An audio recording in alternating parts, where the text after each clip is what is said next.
Salamat at hindi nawasak ang palasyo. Maaga kasi namin nakubkub ito mula sa mga mini-ave. Kaya nagawa namin pagtanggol, malasangre. Avisala Eshma, sa iyong malasakit at katapatan, Soldarius. Titiyakin ko na mabibigyan ka ng magandang pabuya sa iyong ginawa. Avisala Eshma, malasangre. Kung wala na kayo ipag-uutos, ako'y magpapaalam na upang magbalik sa Adamia. Kung inyong mamarapatin. Humayo ka, Soldarius. Iwan niyo muna kami ni Armea. Masusunod, malasangre.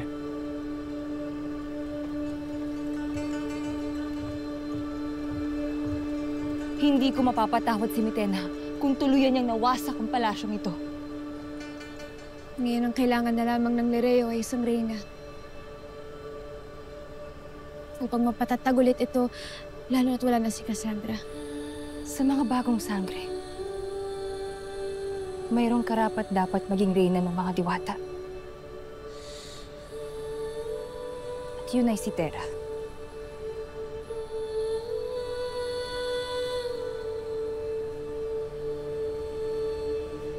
Batalungan. Si Terra ay hindi pa nararapat maging reyna. Lalo at may bago tayong kaaway na kailangan harapin, na kailangan nilang pagtuunan ng pansin. Bagong kaaway? Bathaluman? Na higit na makapangyarihan sa lahat ng mga pagsubok na dumating sa Encantadia. Kaya inaatasan kita, Alena, upang muling magreyna dito sa Lireo. Bathaluman! Susunod. Bathaluman, isa itong malaking tungkulin at pagpapala at buong puso ko itong tinatanggap. Avisala Eshma, Bathaluman.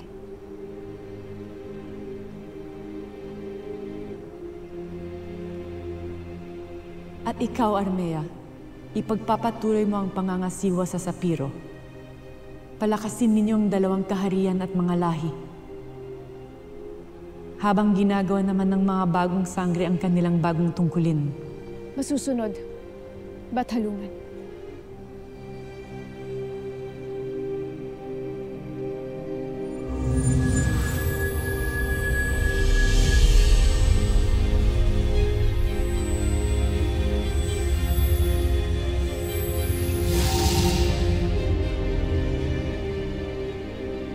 Kailangan maging handa kayo.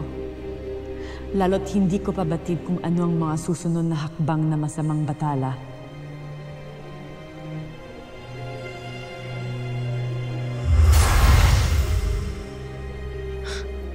Masamang bathala? Anong masamang bathala ang tinutukoy ng Iftri ng Bathaluman, Ada?